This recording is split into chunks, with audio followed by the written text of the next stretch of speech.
Encontro 72, 10 de fevereiro de 2019, esse é o Evangelho, capítulo 6, o Cristo Consolador.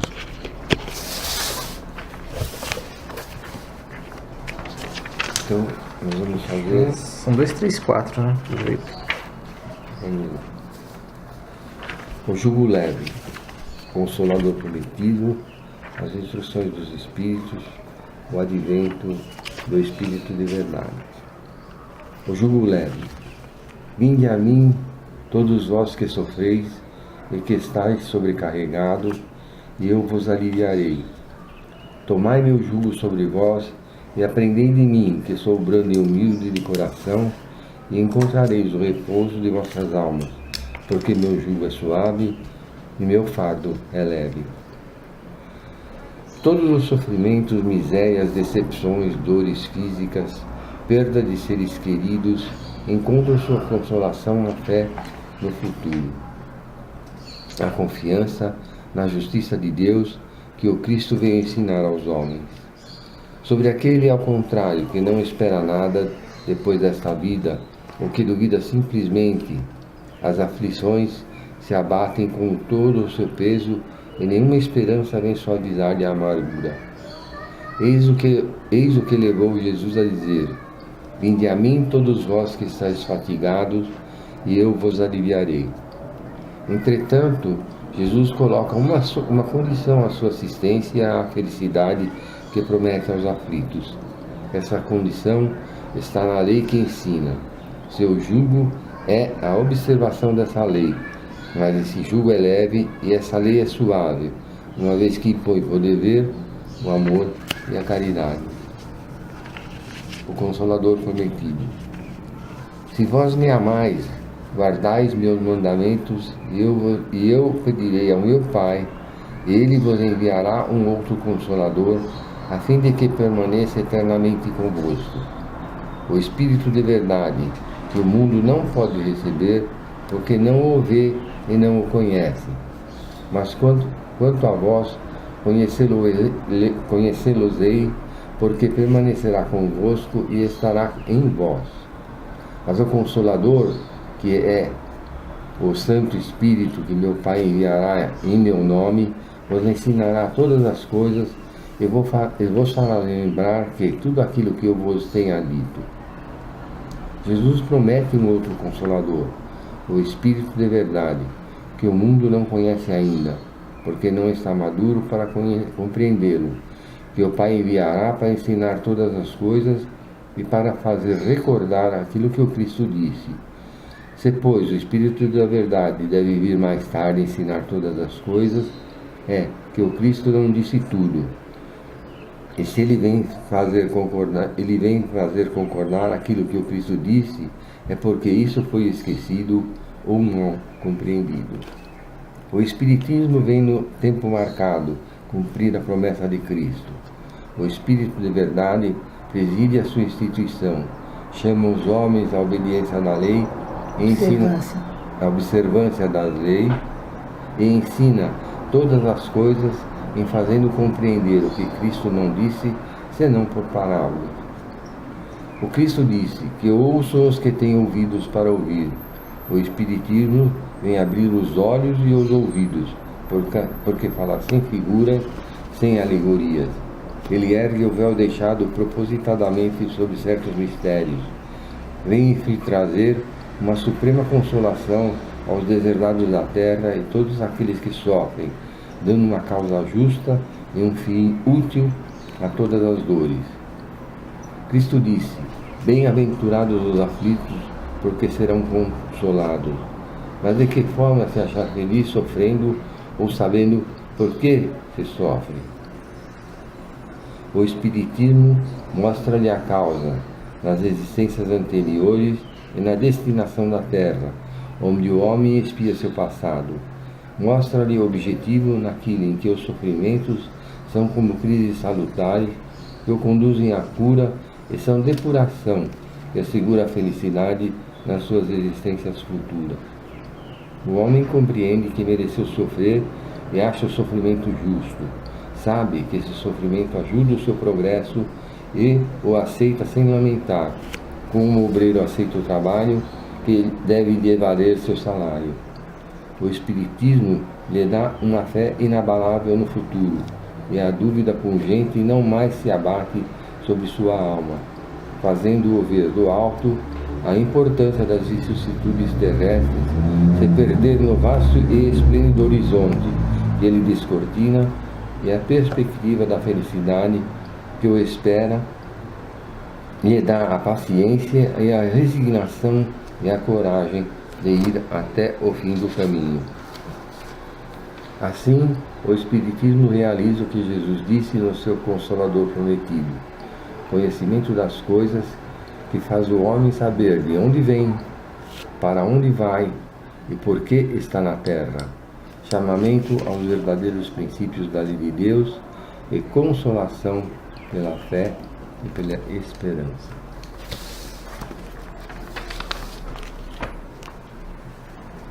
Então, aqui, nessa lição, a gente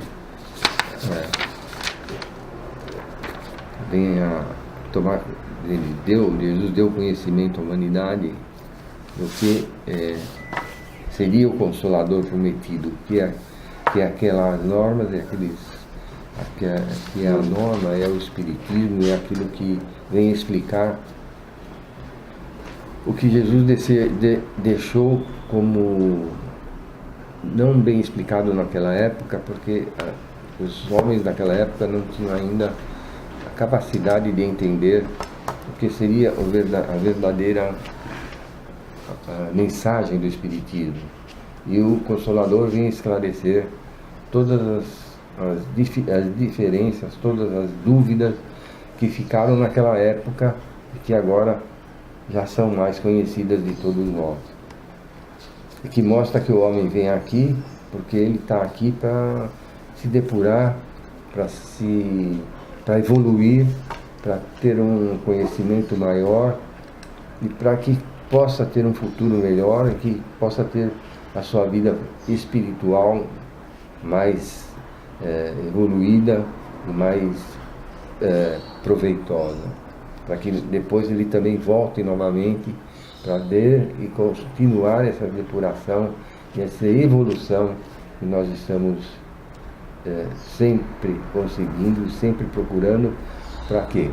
Para encontrarmos uma felicidade no futuro, para encontrarmos a compreensão da caridade, da fé e da esperança.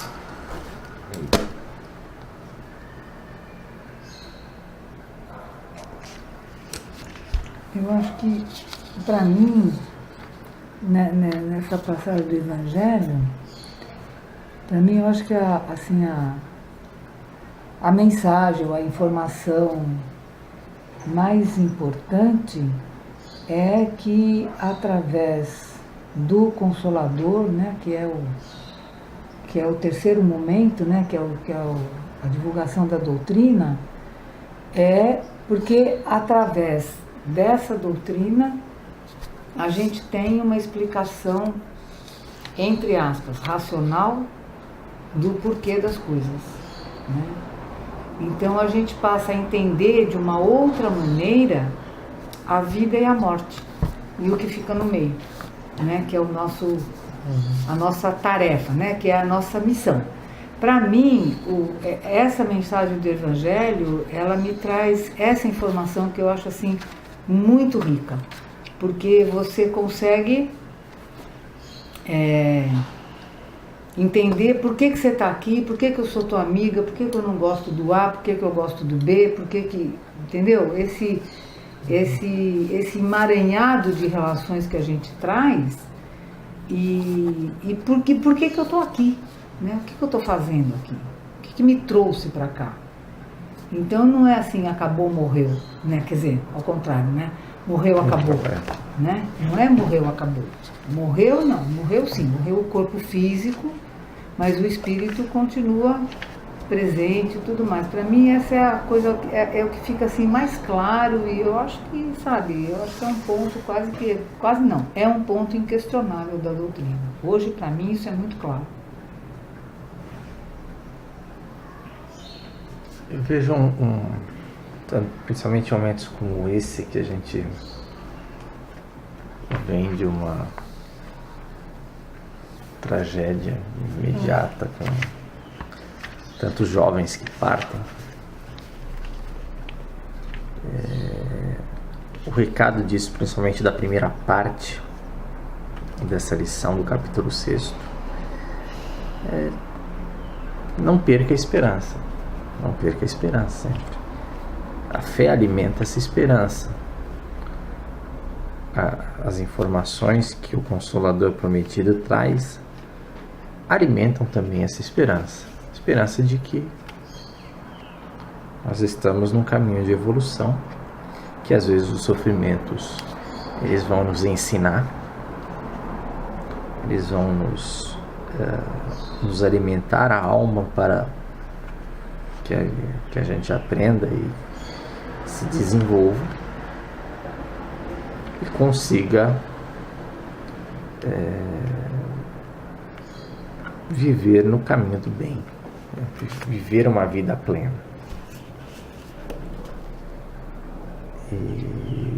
E esses elementos, tanto o espiritismo quanto as informações, quanto a verdade,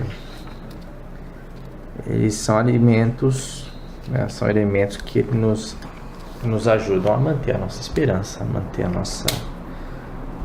a nossa fé em prosseguir nesse caminho de evolução. Eu vejo muito esse ponto.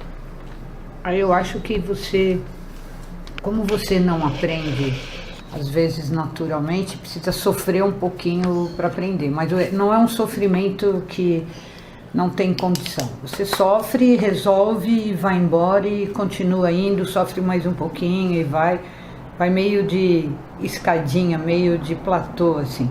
Mas não é um sofrimento de castigo, é um sofrimento para evoluir, né?